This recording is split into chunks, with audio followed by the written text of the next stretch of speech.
Hi friends, host Eric here with not host Mark. Hello. And we're going to talk a little bit about something that Mark was asking me about on Saturday night, which is, he was sort of, I guess the quick way to say it is, he was asking about what's a definition for definition as a general sort of discursive starting point. Can you expand on that a little bit? Well, I was just asking, when we give a word to an object or thing, is that as close as a definition as we can get? And any sort of if we give a definition for it, we would just be adding descriptions to it rather than defining it more. It would just broaden the definition of the thing. So if you had the word dog, and then you try to and someone asks you, what is a dog? Like you might say, a dog has dog DNA, and therefore it's a dog. But that's talking about what a dog has, not what a dog is. Okay. And then if you say a sentence like, the dog catches a frisbee. Now, for me, I have an image pop into my head of a dog catching a frisbee. And for anybody listening to this, you possibly do as well. My question is the dog in the air or on the ground? Well, that part doesn't matter. It's instructive about something. The point is, my dog's in the air catching a frisbee. In other words, I have an example that represents a class of things. Now, I know that dogs catch frisbees on the ground as well, and when I choose to push on that image, I'll get other images, like a dog on the ground catching a frisbee. Mm-hmm. So the thing is, the catching the frisbee part is represented in this, but in these words, we've got a much more concrete way of understanding it than a lot of words. So even though each concrete example is not, in fact, the set that's being expressed, it itself represents the set in terms of us understanding it. Well, all those other things that you're perceiving in your head. Is this my coffee? I think so. Okay. Yeah. That perception you have of the thing in your head doesn't really matter. Like if the dog's in the air or on the ground, or what color it is, because those would all be attributes or additions to the dog itself. I know, but what you're really trying to express with catching the frisbee part is a dog clamping its teeth down on a frisbee that has been thrown for the purpose of it being caught by the dog, presumably. Now, it's not always going to be that exact thing, Mm-hmm. but one understands that a dog catching a frisbee exists in the world, or there are instances of it for reasons. It doesn't happen randomly. That it's not something that happens in a vacuum. When we talk about it in a vacuum like this, we have a single example pop into our head, maybe as an example for the set, as like an icon to represent the set. But we also know that in this instance, we're not talking about any particular dog catching any particular frisbee or any particular instance of it, because we're only using it as an example of such a description for the purposes of this conversation. Right. So the thing about definitions is it's a really interesting question about what is the thing we're defining, right? That's, I think, what not host Mark keeps basically coming down to is, okay, fine, we can understand definitions as meowdity meows or meowdity meows, but we can understand them only through further definitional work, which is to say adding attributes, describing, etc. And there's no, so if to use a word correctly then would be to use the word that most accurately contains all the meaning attributes implicit in the thing being described, is one way to look at it. But what I'm saying is we each experience from a set of physical realities certain realities that are reminiscent of, in some fashion, experiences that other people have. Like, we've all seen something like a dog catching a frisbee on TV or in person or whatever, and we all understand that when people use that expression, not because we understand what dog means and frisbee means and catching means, but because we understand what the expression dog catching a frisbee means, that we have a fairly broad set, but definitely finite set of possible usages that are likely, and a much smaller set of usages that are unlikely. And so, you know, if it turned out this whole time I was actually talking about ducks fighting in the pond instead of dogs catching the frisbee, then you'd be like, well, those words don't evoke that image that you're trying, that the image you evoked in me by common usage and by every individual sort of adjusting the definitions of the words as they encounter new usages in life, to be more and more in keeping with standard parlance. You didn't do that. You didn't play right, Eric.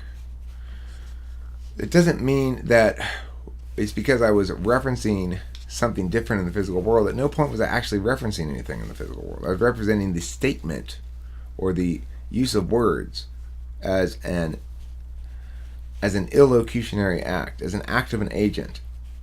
People making a statement as an act of an agent. So, I mean, I don't know if we're making any progress on the topic at the moment, but those are thoughts I'm having. So you would say that a dog catching a frisbee, just that as a broad reference to a group of particulars, it's not there. It's not a real thing. We're just using those words to reference particulars. Well, I mean, I think the important thing to remember is that there's always an agent saying something for a purpose. So if I were to actually come up to you and say, hey, Mark, I just got back from driving to the store to get cigarettes, and on my way back I saw in the park a dog catching a frisbee. You'd go, and? Because I'd have some express purpose to be telling you this. It would because, right. and if I were just telling you I saw a dog catching a frisbee in the park, you'd think, well, why is that worth telling me? That's not notable in any sense.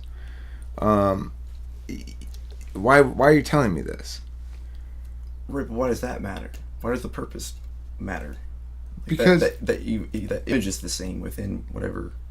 Because the reason is, if I'm referencing an actual dog catching an actual frisbee, then there's some reason I have to do that.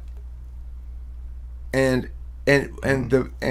as a consequence, that's why words mean what they do, because they end up matching up with intention, not because they end up linking up with something in the physical world. The ultimate FE argument ever.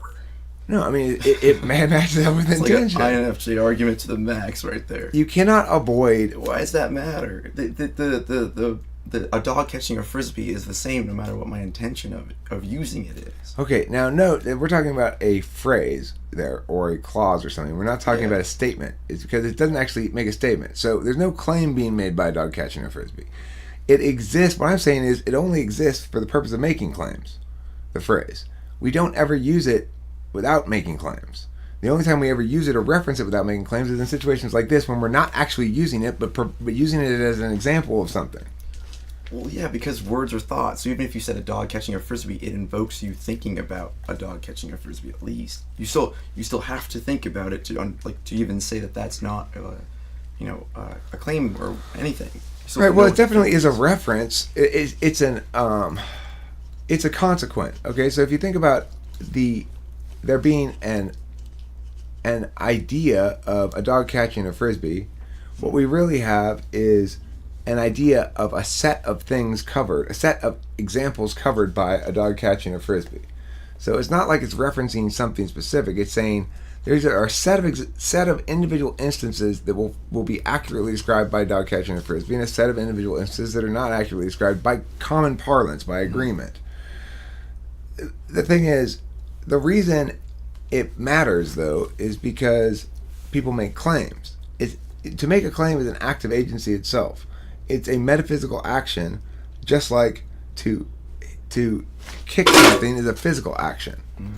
And so you're saying, well, look, let's analyze this part of the motion before you kick the thing and figure out what it is and why is your leg doing that? Why is your leg doing that? And we keep wanting to ignore the fact that it's Well, the reason my leg was doing that is because I was trying to kick the thing. And when I'm trying to analyze, without trying to kick the thing, why my leg would do this and how it would do this and stuff, I'm missing the point. The reason it's doing it at all is because I'm trying to kick something. We don't need to analyze. There's no problem with my leg. It's not twitching weirdly right now. The only reason it was up and moving in that fashion was because I was trying to kick something.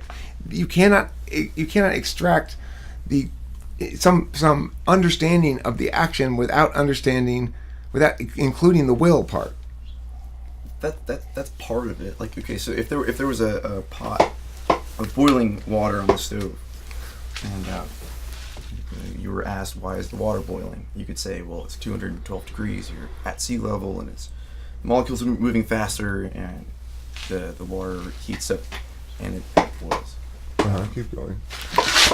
So that would be one answer. That would be like the scientific answer to that question, and that's completely legitimate. But you could also say it was simply because I wanted a cup of tea, and that would also be a legitimate answer as to why the water is boiling. So you Could I put fire underneath it?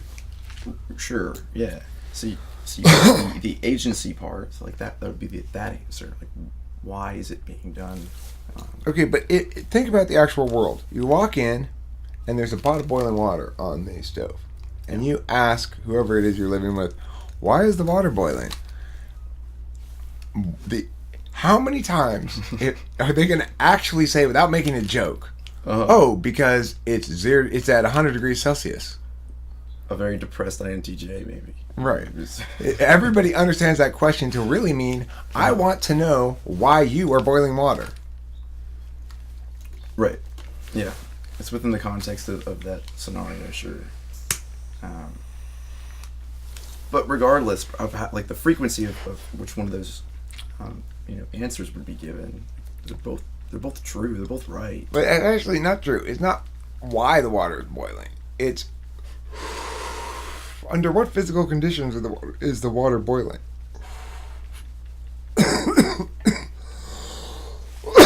Can you answer why is the water boiling with the physical conditions under which the water is boiling? Well, I guess if you're saying, like, why is the water boiling instead of being gaseous or being liquid, the answer would be because it's undergoing a process of state change where it converts from liquid to gas. Mm-hmm. So you're basically saying, from a physical processing standpoint, why is it boiling now and not?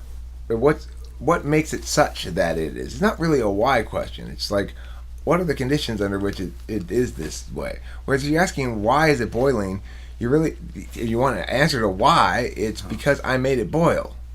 And why I made it boil is because I wanted X or Y. I want to make tea or make spaghetti or whatever. That makes sense.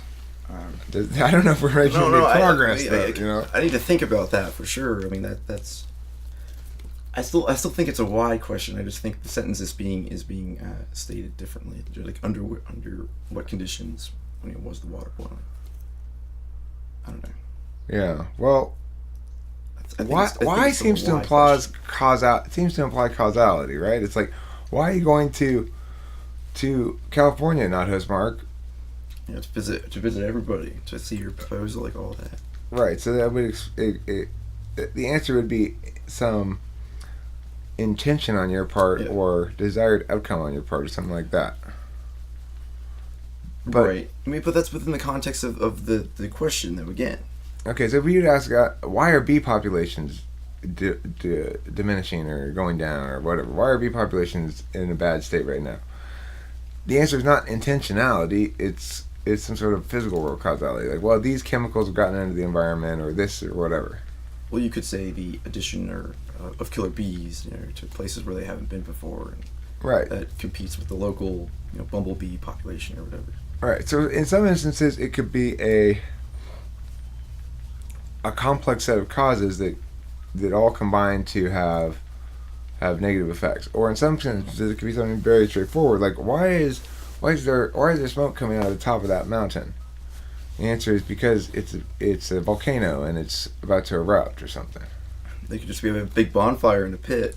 Okay, well, let's assume we're talking about one of the, there's two volcanoes are erupting right now. One Mount Popo and one something else. Tiki tiki. Yeah. There.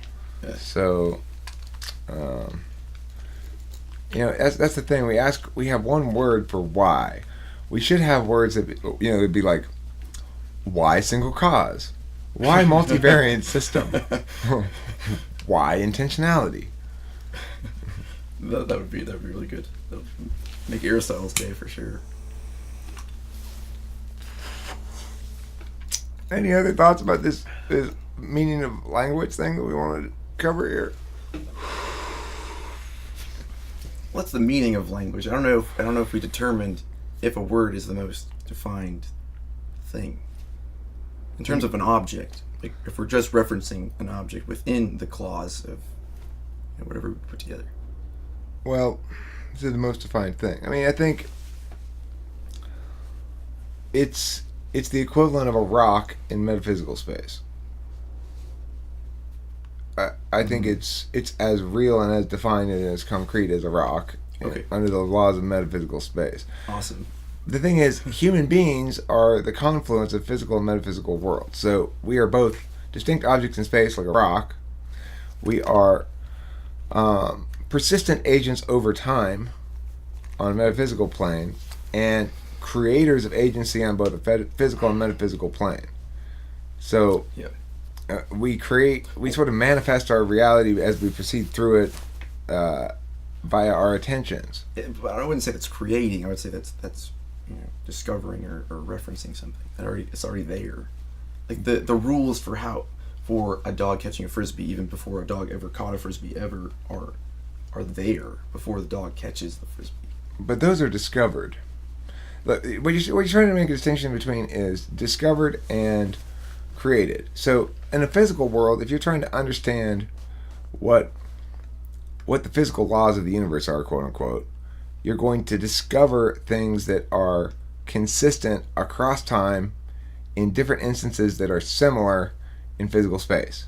So if you're dealing with circles and trying to figure out what size circumference of rug you're going to get if you have an area that has a radius of this much, then you can use pi r squared and figure out the circumference, and that's going to be consistent across time, and it's going to be sticky as a rule across time, and it's going to be consistent across instances in space, provided the thing is roughly circular and your expectations for precision have a reasonable margin of error. Right. So would you say that number exists, is real? I would say it's a discovered heuristic, remembering that while we often talk about math while removing it from the purposed intention of the math, that it's actually never useful except through some purposed intention. And that, again, we have trouble because we try to remove intentionality from the equation. It's a heuristic people use. It's not true the way that people want to think it to be true. It's true when people are seeing the truth in it and then using it as a tool. Yeah, that's true. It's valid. It's valid on the validity criterion of physical world stuff. In other words, it works every time we use it. And it's consistent. It's valid within the system. It's true within the system because within the closed system of math, relatively closed system, it's not actually a closed system, but same thing with grammar. It's not actually closed, but it's close enough. It's closed within your time period. So it's like it's valid and true within the system itself, relatively against itself. It's absolute. And it's valid according to physical criteria out in the world, which is to say it works. But I can't use it for anything that's non-physical, really. Yeah, but you're putting intentionality into it. I just don't agree with why you need to do that. Well, but look, if you want to know the meaning, like my relationship with an object, sure, like the intentionality matters, but the actual definition of what it is, I don't think that's well, what it is something that people use. That's the problem with it. You want to define it as not being useful, but it's definitely useful. Right now we're using it as an example of a sort of thing that's not useful outside of a physical application, but still seems true and yeah. Right. But that would be an attribute. Like the dog is white. the white part is an attribute of the thing. This object is useful. So Okay. it's an attribute Okay, of its but look, usefulness. 3.14 whatever doesn't mean anything. It's digits. Okay, so if you have 2 oxen and you have like 2 flamingos, the 2 in both of those clauses, I don't know what you call them, is it doesn't describe what a flamingo is, and it doesn't describe what an ox is. It has no effect on that. It also doesn't describe the state of the ox or the state of the flamingo. It doesn't say anything about that. It doesn't say if it's hot or cold or whatever. It stands on its own, and the 2 within those 2 things are the same, means the same thing. Okay, but the problem is that with like digits or symbols, you have fungibility. With physical world objects, you don't. What I mean by fungibility is, it doesn't matter how it's written or who wrote it or whatever, 3.14 whatever. If you write it down, it's identical in its utility. So it's like if I shoot a duck and eat it, and I shoot a different duck and eat it, they're different in their utility in the sense that one's a little bit bigger, one's a little bit smaller, one feed another person, one tastes better, one tastes worse, whatever. Mm-hmm. They're not identical. But the only way that we use symbolic objects is in such a way that they become identical in terms of they're fungible like that. It doesn't matter which dollar bill we have. We could trade dollar bills and neither of us would get gypped because neither dollar bill is better than any other dollar bill. Mm-hmm. So that's the thing about metaphysical objects is that they have fungibility like that. They're not subject to the law of non-contradiction. But physical objects are. That's not what it is. Like the value of money are things that we put on this money or whatever. Right, but symbols are only like that. They're only like money. We keep wanting them to be. We want to conflate them with the things they represent, but we always end up being wrong when we do. Money might be different. I think, but money seems to be a noun that necessarily includes. Like it has to represent something. It has to be within an economy to be money. Like it has to be within a human system of people and things like that.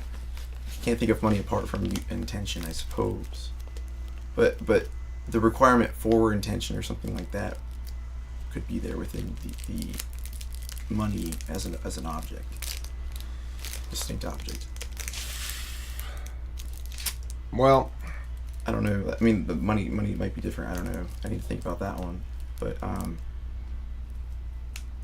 yeah, I don't know about that one. But like dog and stuff like that for sure. Yeah, I mean, there is clearly a distinction in the world between metaphysical objects and physical objects. Things like dogs you're referencing actual physical objects in space that are also agents. If you're talking about, for example, nations, you're making a claim that there exists something that's both an agent and a metaphysical object without being a physical object. So what would you say about a song? A song is a metaphysical object. Okay. And in fact, it's a metaphysical entity, you would say, and insofar as it has a distinct identity that can be reinvented without being changed. So a lot of different artists can sing the same song and still the same song because its melodic identity and rhythmic identity is distinct, unique, and particular in the same way that a human being is distinct, unique, and particular. Is the intention of the songwriter does it matter in that definition? Well, what a song is that more correct than other people's interpretations of it? You hit the exact right spot. Okay, you hit the exact right spot here, Mark. Music is different. Okay, so you've thought about this more than what you just said. A lot more. Okay. Music's different. Okay, so you probably don't want to get into that right now. I bet it's an elaborate thing going on. It's complicated. I don't have the answer exactly to tell you. That's the answer. I don't have the answer regarding music. Music's trippy. It's by far the most true, absolute, resonant, meaningful, time-independent art form there is. There is nothing else. Okay, Shakespeare's plays maybe, but there's really nothing else that is a medium that people can still enjoy, where people were making art in it hundreds of years ago. Like Mozart's song that you're familiar with or whatever, it's still good. It's still effective. It still moves people. And you can listen to it over and over again and not get tired of it. And only music does that. If you and music, it's a song either is right or it's not quite right. And if it's not quite right, it has no lasting potentiality for really being resonant across time. And if it is, then it does. It's an NI thing. Yeah. Well, it has to listen to rules. It can't just be random notes. For instance, like there's things that tell the song what to be. Especially if you're writing a particular type of song, then there's even more restrictions on what it can be. And good songs definitely feel discovered, not created. Yeah. They feel that way. Now, I mean, I would say you're admiring unity and things like that between the notes and like other higher things, and the song's representation of those things.